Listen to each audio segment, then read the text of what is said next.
만난 하나님이라는 제목으로 본문의 말씀을 살펴보겠습니다. 제가 아내와 함께 가끔 어디를 가다 보면 저나 아내나 특별히 관심을 갖고 보는 장소들이 있습니다.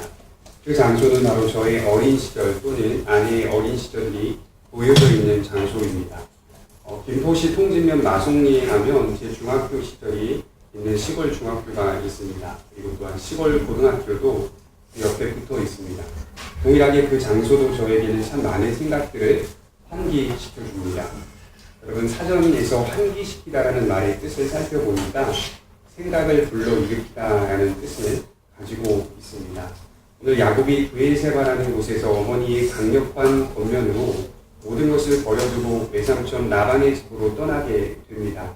본문을 우리가 읽으면서 야곱의 심정을 조금은 공감할 수 있어야 하는데요. 야곱은 지금 쓸쓸하고 외로운 상태의 여정을 떠나고 있습니다. 아버지 이삭으로 하여금 장자의 축복, 약속의 복을 받았음에도 야곱은 축복을 받은 자의 모습이 아닌 것처럼 그렇게 쓸쓸하고 외롭게 길을 걸어가고 있습니다. 야곱의 여정은 소외감으로 가득 차 있다. 저는 이렇게 정의하고 싶습니다. 그런 소외감과 외로움 속에서 하란이라는 곳에 도착하게 됩니다. 야곱이 출발했던 지역이 브엘세바라는 지역이었는데요. 이곳은 이삭이 살고 있었던 집이 있었던 곳입니다. 이 브엘세바에서 하란이라는 장소까지 거리가 약 700km가 되는 거리라고 합니다. 어떤 학자들은 약 1000km가 되는 거리라고 하는데 제가 지도상으로 계산해 보니까 1000km까지는 되지 않는 것으로 확인이 돼서 약 700km가 되는 거리라고 합니다.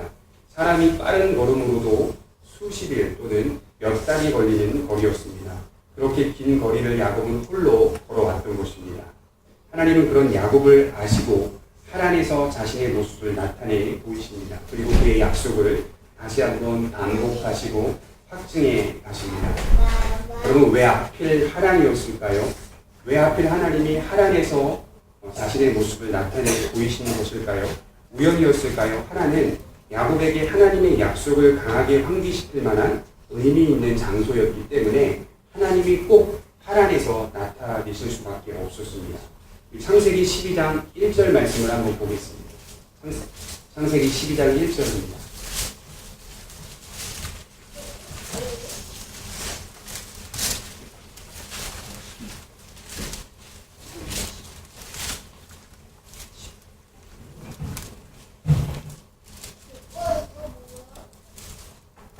창세기 12장 1절부터 2절, 3절을 제가 읽어드리겠습니다. 여호와께서 아브라함에게 이르시되 너는 너의 고향과 친척과 아버지의 집을 떠나 내가 내게 보여줄 땅으로 가라.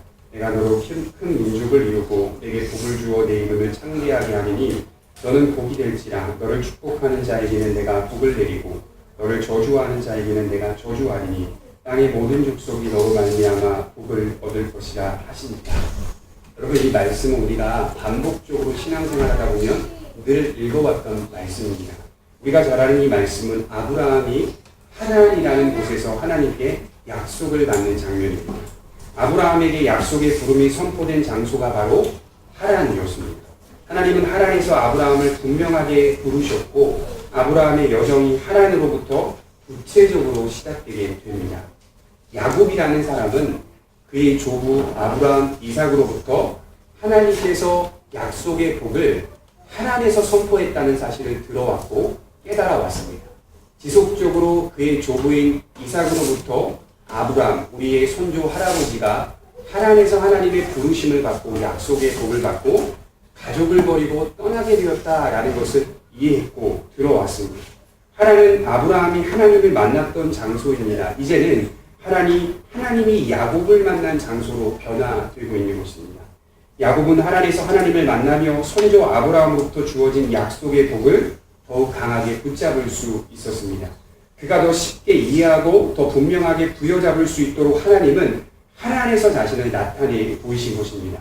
자신이 가는 길이, 자신이 걷고 있는 이 길이, 소외감으로 가득 차 있는 이 길이 아브라함이 걸었던 그 길이라는 사실을 깨닫게 하시기 위해 하란에서 하나님이 나타내 보이신 것입니다.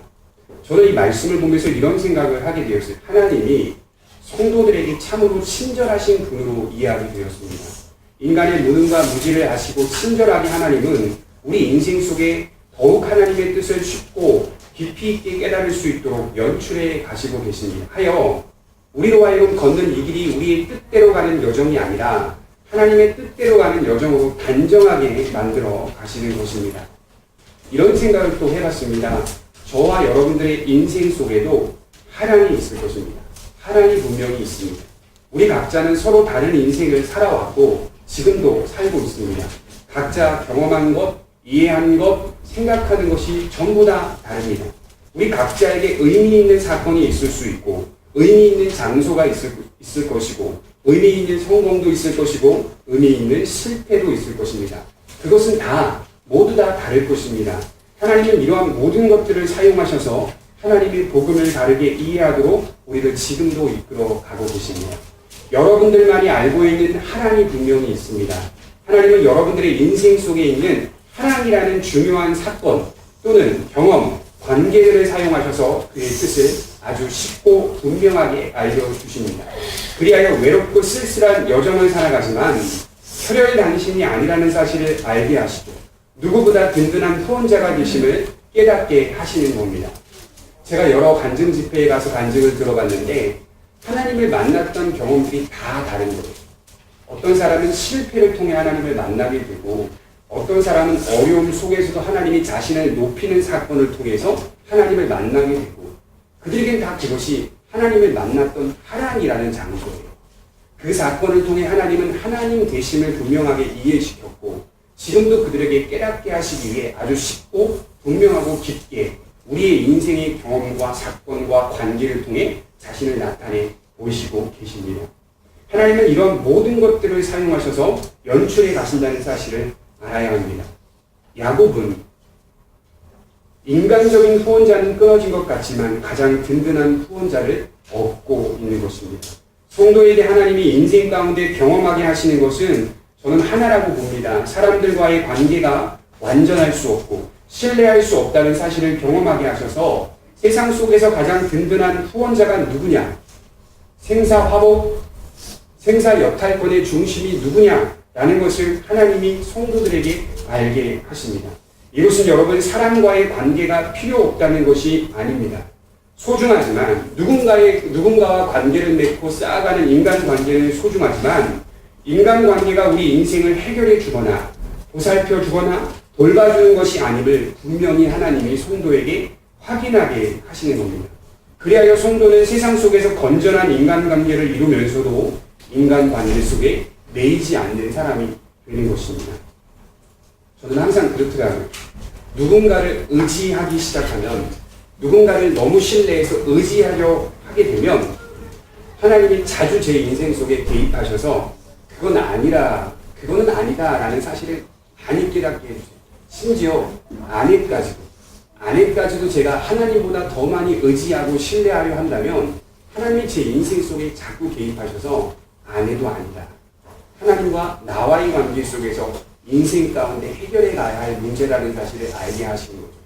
여러분들도 마찬가지예요. 우리가 사람을 의지하려 한다거나 우리의 조건을 의지하려 한다거나 우리의 자원이나 명예를 의지하려 한다거나 할 때마다 하나님은 여러분들을 사생자로 만드시지 않았기 때문에 법적인 아들, 법적인 자녀로 만드셨기 때문에 직접적으로 개입하셔서 분명하게 하나님의 생사 여탈권을 쥐고 계신 분이라는 사실을 알게 하시는 겁니다. 이것을 바울은 하나님의 은혜로 사는 자라고 정의합니다. 창세기 28장 11절 본문에 보면 한 곳에 이르러는 해가 진지라 거기서 유숙하려고 그곳에 한 돌을 가져다가 베개로 삼고 거기 두어 자더니 꿈에 본즉 사닥다리가 땅 위에 서 있는데 그 꼭대기가 하늘에 닿았고 또 본즉 하나님의 사자들이 그 위에서 오르락 내리락 하고 하란에 도착한 야곱은 너무 지치고 피곤해서 돌을 베개로 삼고 잠이 듭니다. 그리고 하나님은 잠든 야곱에게 꿈속에 나타내십니다. 12절부터 16절까지의 말씀이 꿈의 내용입니다. 요약하자면 야곱은 꿈속에 사닥다리가 땅으로부터 하늘로 연결되어 있는 것을 보았고 그 사닥다리에 하나님의 천사들이 오르락 내리락 바쁘게 무언가를 하고 있는 것을 보았습니다. 그리고 그 사닥다리 높은 편에는 하나님께서 좌정하시고 계셨고 그곳에서 하나님의 음성이 들렸습니다. 하나님께서는 야곱에게 이렇게 말씀하셨어요. 지금 너의 인생이 곧 복된 인생이요 그것은 아브라함이 걸었던 인생이요 받았던 복이라는 사실을 알리시고 땅과 자손에 대한 복을 다시 한번 환기시켜 주십니다. 그리고 어디로 가든지 하나님께서 너와 함께 있을 것이며 너를 지키며 떠나지 않을 것임을 약속하고 계시는 내용입니다. 여러분, 우리와 하나님이 함께 하신다. 이것이 신약의 성도들은 임마누엘로 이해합니다. 하나님이 우리와 함께 계신다. 임마누엘의 하나님. 그러나 임마누엘의 뜻을 조금 더 깊이 있게 들여다보면 이사야서 7장 14절에 임마누엘이 처음 이렇게 선포됩니다. 그러므로 주께서 친히 징조를 너희에게 주실 것이라. 보라, 처녀가 잉태하여 아들을 낳을 것이요 그의 이름을 임마누엘이라 하리라. 본래 임마누엘이라는 뜻은 하나님이 우리와 함께 하신다는 뜻이 맞기는 하지만 본래 어떤 측면으로 이 말씀이 사용된 거냐면 이사야 선지자가 장차 오실 메시아에 대한 예언으로 이 말씀을 사용하는 거예요. 임마누엘이라는 말의 아주 적실성은 장차 오시는 메시아에 대한 그리스도 예수의 구속 사역에 맞추어져 있는 거예요. 하나님이 내 편이시다에 맞추어져 있는 게 아니라 장차 우리가 바라보고 붙잡아야 할 대상이 예수 그리스도라 그 사실을 알려주기 위해 하나님이 임마누엘이라는 단어를 쓰고 있는 거예요. 여기서 우리가 주의해야 할 것은 반드시 예수 그리스도 없이는 임마누엘이 없습니다. 여러분들 안에 예수를 믿는 믿음이 없이는 하나님이 여러분들과 함께 하신 적도 없고 함께 하시지도 않습니다. 그런 일은 결코 일어나지 않습니다. 예수를 믿는 믿음이 이 일을 이루는 것이고 왜 제가 이 부분을 강조하냐면 막연하게 어떤 사람들이 하나님이 내 편이라고 말할 수 있어요. 그렇게 고백하면 믿고 있는 사람들이 많더라고요. 그러나 내가 정말 그리스도 예수로 하여금 구원받은 자, 약속을 신뢰하는 자로 서 있는가? 그렇다면 신자의 인생 속에 예수님의 위치는 절대적이 되어야 해요. 우리는 믿음의 중심에 예수 그리스도를 믿고 있는 믿음이 절대적이 되어야 하는 겁니다. 갈라디아서 2장 20절에 보면 내가 그리스도와 함께 십자가에 못 박혔나니 그런즉 이제는 내가 사는 것이 아니요 오직 내 안에 그리스도께서 사시는 것이라. 이제 내가 육체 가운데 사는 것은 나를 사랑하사 나를 위하여 자기 몸을 버리신 하나님의 아들을 믿는 믿음 안에서 사는 것이다. 바울이 이 고백을 왜 했을까요? 그가 예수님을 만나고 난 후에 이제는 자신의 인생이 보이기 시작했죠. 그 보이는 인생이 무엇입니까?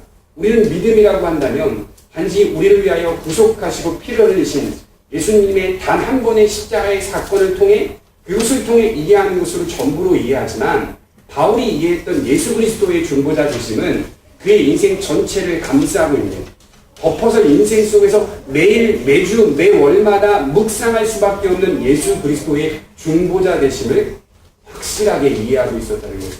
이제 내 인생은 예수와 함께 살아가는 인생이요 예수 없이는 살 수 없는 인생이라는 사실을 바울이 고백하고 있는 겁니다. 야곱의 꿈속에 나타나신 하나님은 야곱에게 내가 너와 어디로 가든지 함께 하겠다고 약속하십니다. 마찬가지로 우리 성도들에게 하나님이 오늘날 약속하시는데 이렇게 약속하시죠. 내가 너와 어디로 가든지 함께 하겠다. 조건이 있는 거예요. 여러분들 안에 예수님의 공로를 의지하는 믿음이 있는가? 여러분들 안에 예수 그리스도의 믿음만이 존재하는가? 아니면 무언가를 덧붙이려 하고 있는가? 아니면 무언가를 합리적으로 생각하려 하는가? 아니면 나의 부지런함이나 나의 노력이나 내가 갖고 있는 어떤 떵떵거릴 만한 어떤 것을 의지하는 조금의 가능성이 있는가? 아니라는. 신자의 믿음은 절대적인 그리스도의 중보자 되심 없이는 구원이 일어날 수 없으며 하나님이 우리와 함께하는 일들이 결코 우리 인생 속에 일어날 수 없습니다. 요한복음 14장 6절에 우리가 잘 아는 말씀이 있죠. 예수께서 이르시되 내가 곧 길이요 진리요 생명이니 나로 말미암지 않고는 아버지께로 올 자가 없느니라. 얼마 전에 인기가 있었던 프로그램에 나는 가수다, 나는 뭐뭐시다, 나는 뭐뭐시다. 사실 성경이 제일 먼저 한 거예요. 예수님이 이렇게 말하는 거죠. 직역하면 나는 길이다, 나는 생명이다, 이렇게 표현하고 있는 거예요. 주님만이 길이고 주님만이 생명이다. 그게 성도의 안에, 성도의 신앙 안에 그것만이 자리를 잡고 있어야 한다. 여러 불순물들을 빼버리고 오직 예수가 길이요 예수가 생명이라는 사실을 분명히 기억해. 왜요? 그 길 외에는 하나님 아버지께로 올 자가 아무도 없기 때문입니다. 분명히 야곱의 꿈은 단순한 꿈이 아니었습니다. 앞으로 온 인류 속에 나타난 일들을 계시하는 꿈이었습니다. 한 사람이 꾸는 그런 단순한 개인적인 꿈이 아니었습니다. 그 꿈은 예수를 통하여 온 우주 만물이 통일되는 꿈이었습니다. 우리 모두는 다 이 사닥다리를 의지하지 않고서는 하늘에 이룰 수 없습니다. 우리는 이 사닥다리 외에는 길이 없습니다. 우리 모두는 그리스도의 중보만을 의지해야 합니다. 그것이 약속된 길이요, 약속의 길이요, 구원된 길입니다. 무슨 그런 상징적인 해석이 있느냐? 그냥 야곱이라는 한 인물이 그냥 꿈 한 번 꾼 거 아니냐? 무슨 그런 상징적인 해석이 있느냐? 독일의 학자들이 이렇게 반발심을 가지고 대듭니다. 이 주석에 나와요. 무슨 그런 상징적인 해석이 있느냐? 그건 단순히 그냥 꿈 아닙니다. 그렇다면 우리가 맞서야 하지 않겠습니까? 요한복음 1장 50절에 한번 보겠습니다. 요한복음 1장 50절.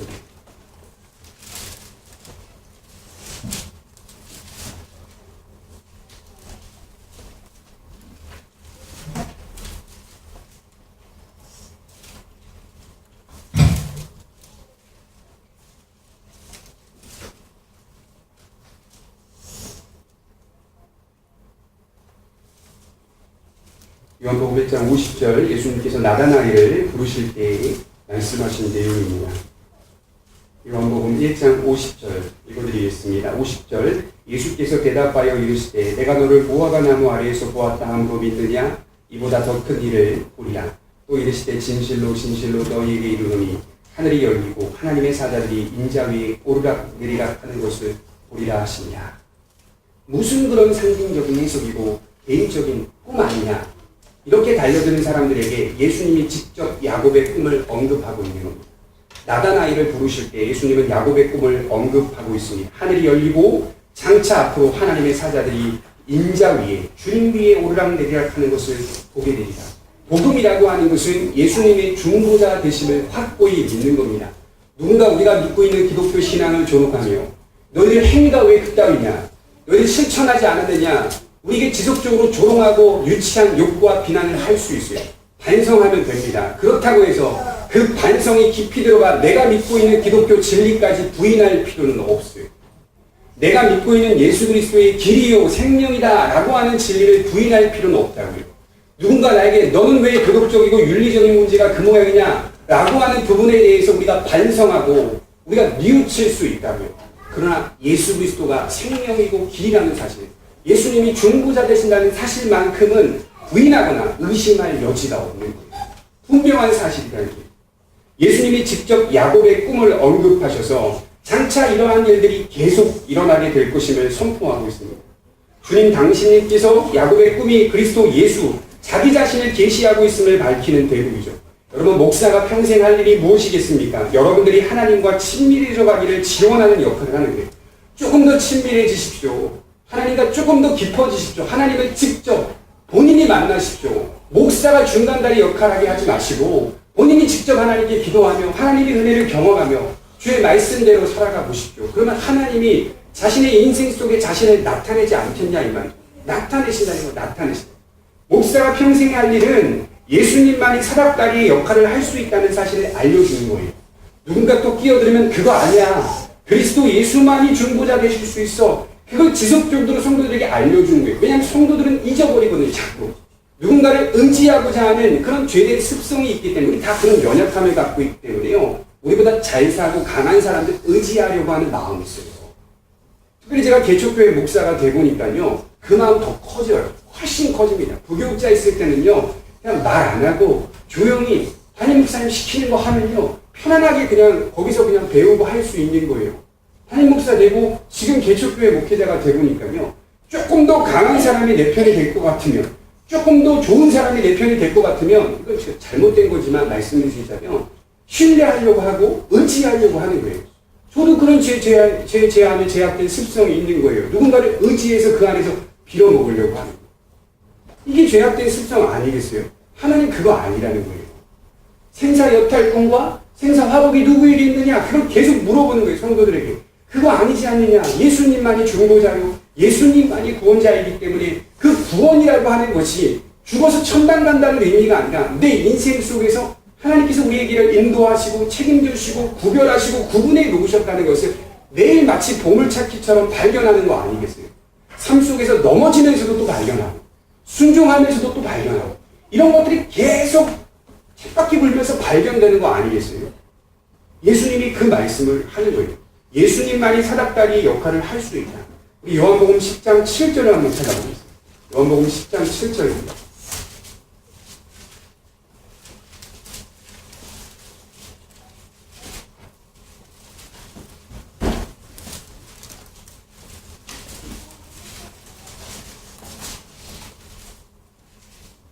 요한복음 10장 7절과 8절입니다.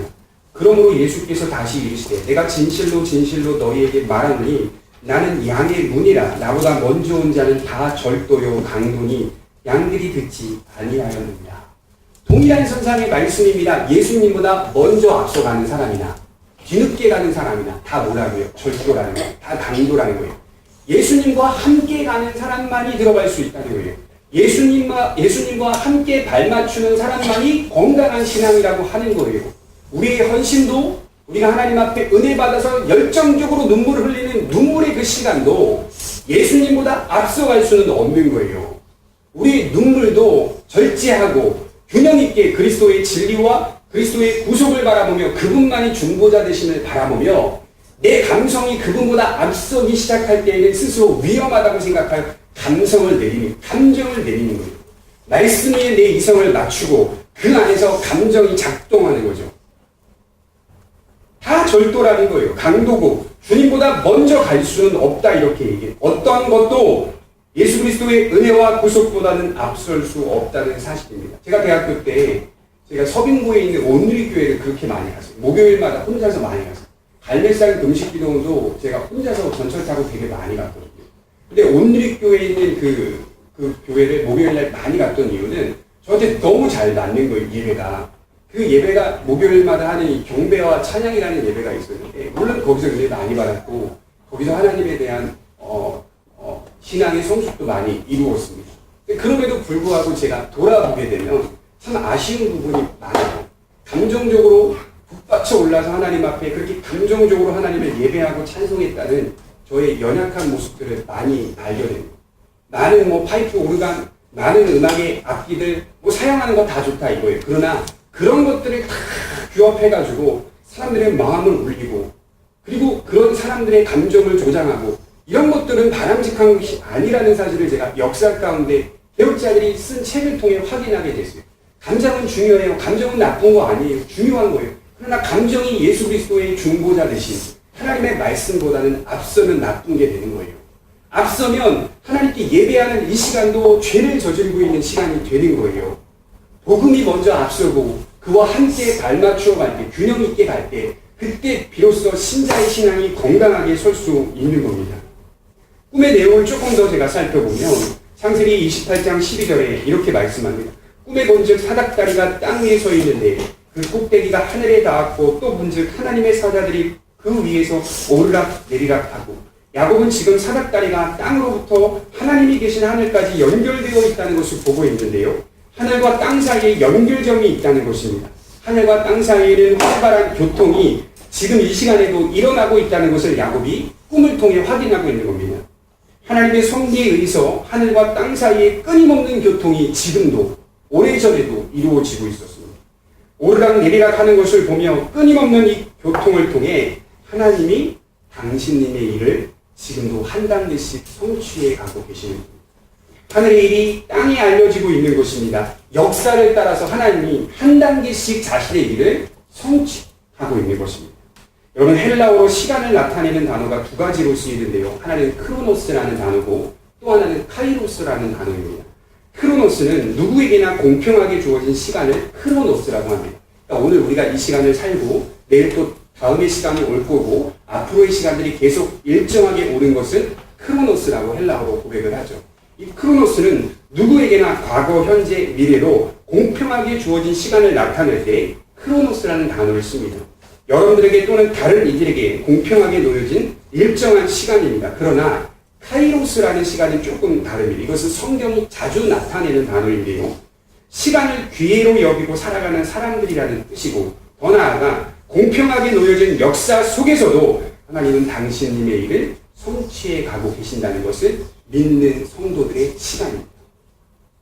내일도 똑같은 것 같은데 오늘도 똑같은 것 같은데 무슨 변화가 있어?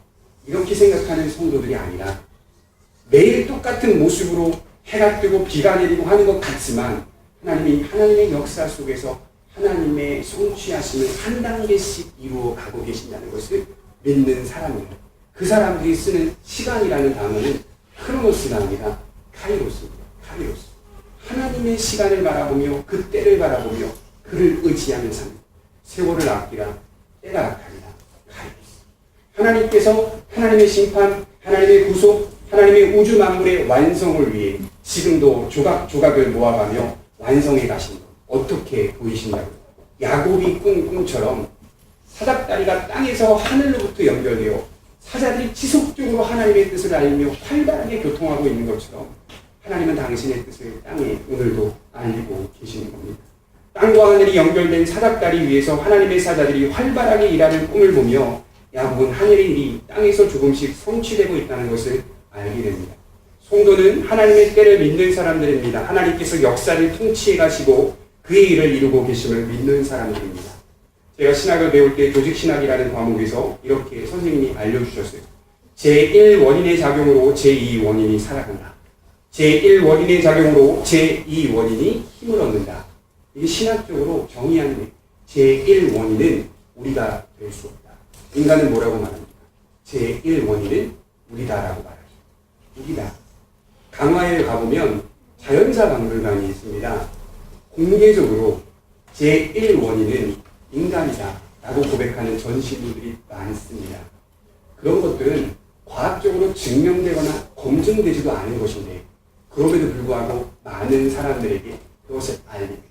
적어도 세상의 학문이 공평하다면 하나님의 창조와 진화를 공평하게 같이 비교하여 공부할 수 있는 기회를 허락해 줘야 되는 거예요. 학교에서. 그러나 오늘날 학교는 어린 시절부터 진화를 허락하지 창조를 허락하지 않습니다. 진화 역시 과학적으로 검증되거나 발견된 적이 없었습니다.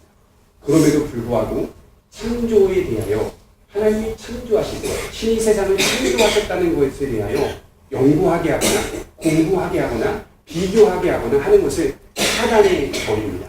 이것이 세상이 추구하는 방향입니다. 제1원인이 누구라고요? 인간이라고 하는 거죠. 그러나 우리는 제1원인은 하나님이시다. 하나님의 작용을 통해 이 세상이 은행되고 있다는 것을 보게 됩니다.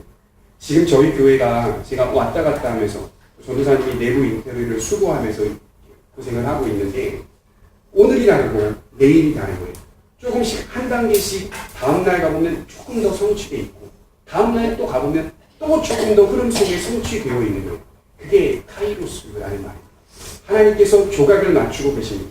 오늘과 내일이 다를 것입니다. 내일과 모레가 분명히 하나님의 눈에 다를 것입니다. 그러면서도 하나님은 적절히 안배해 가십니다. 제가 세상에서 가장 좋아하는 단어가 안배라는 단어예요. 안배. 제가 제일 좋아하는 단어. 신학에서 이 단어가 얼마나 깊고 큰지 저는 너무 많이 감명을 많이 받았어요.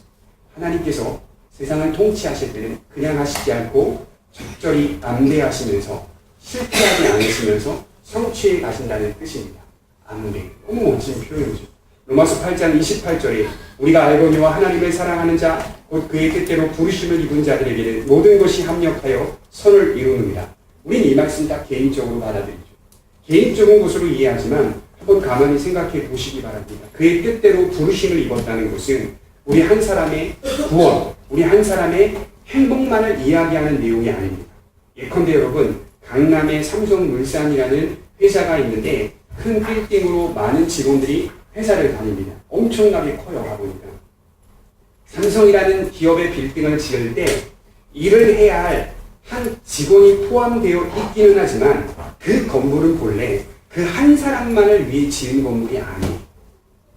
그것을 설계한 사람은 여러 계획과 뜻들이 포함되어 있어요. 근데 그 안에 누가 있다는 거죠? 내가 있는 거죠. 일할 내가 있는 거죠. 하나님이 세상을 구원해 가시고 우리를 구원해 가신다는 것은 우리만 달랑 빼고 간다는 얘기가 아니에요. 우리 오래전에 저 어린 시절에 제가 휴보교회 다닐 때 휴거라는 영화가 상당히 많이 유행했는데 막 제초기 보내다가 한 사람이 사라지고 막 동생 있다가 한 사람이 휙 또 사라지고 와, 저는 어린 시절에 그거 보면서 막 맨날 그런 꿈 많이 꾸고 막 그리고 나도 이제 사라지겠구나. 그런 거 아니라고. 성경이 그런 얘기 하지 않아요. 하나님이 누군가를 구원하고 성도를 구원해 가신다는 것은 우리 구원이 포함되어 있긴 하지만 우주 만물에 하나님이 계획하시고 하나님이 예정해 놓으신 하나님의 섭리의 구원의 완성을 위해 온 우주 만물도 완성해 가시는 거예요. 구원이 우주 만물 안에도 일어나는 거예요. 우리도 구원하시지만 구원이 자연 만물 속에서도 분명히 일어납니다. 동물계, 식물계, 원핵생물계, 원생생물계, 진균계. 이게 5단계라고 하더라고요. 생물의 5단계. 다 일어나는 거예요, 이게. 다 비틀어지고, 왜곡되고, 꼬꾸라지고, 비틀어지고, 다 이런 변질된 이 상황 속에서 하나님이 마지막 때에 주님이 강림하실 때, 그때에는 모든 것들이 정상적으로 자리를 차지하는 그 가운데 누가 있다는 말이죠? 내가 있다. 예수님을 믿고 예수님의 중보자 되심을 바라보는 우리 자신이 그 자리에 머물러 있는. 오늘 저는 이렇게 제 마음속에 고백하기 원합니다. 하나님이 지금도 선을 이루고 계십니다. 지금도 하나님은 선을 이루고 계십니다. 여러분들이 힘들고 어려울 때마다 그 고백하세요. 하나님이 지금도 선을 이루고 계신다. 저는 성경을 볼 때마다 공통된 관점을 보게 되는데요. 하나는 무엇이냐면요. 하나님께서 하나님의 백성 자녀를 축복하시는 내용을 확인하게 됩니다. 지속적으로 하나님이 어떤 하나님의 자녀를 구별하시고 그를 사랑하신다는 것을 표현하는 내용들이 많이 발견됩니다. 그런데 한쪽엔 또 뭐가 있냐면 그들이 그 축복을 받았음에도 의심할 만한 상황들이 자꾸 생깁니다. 내가 과연 축복받은 게 맞는가? 그게 자꾸 의심할 만한 상황들이 자꾸 생기는 거예요. 노아는 하나님의 은혜를 입었습니다. 그러나 120년 동안 방주를 만들었습니다. 비가 오지 않아요. 모세는 하나님의 은혜를 입었습니다. 그러나 자꾸 두려운 마음이 생기고 하나님이 때로는 의심할 만한 상황으로 모세를 인도해 가십니다. 다윗도 마찬가지였습니다. 여호수아도 마찬가지였습니다. 하나님의 백성은 모두가 다 하나님의 구원과 은혜의 약속을 받았지만 때로는 인생 속에 의심할 만한 상황이 생기는 거예요. 그럼에도 불구하고 우리는 담대하게 그 의심할 만한 상황들을 하나님의 약속의 진리로 눌러버리고 여전히 우리가 가야 할 외롭고 쓸쓸하지만 그 길을 걸어가는 겁니다. 바라기는 우리 성도님들의 신앙이 오늘 야곱과 같은 길을 걷는 아름다운 신앙이 되기를 간절히 기도합니다. 기도하도록 하겠습니다.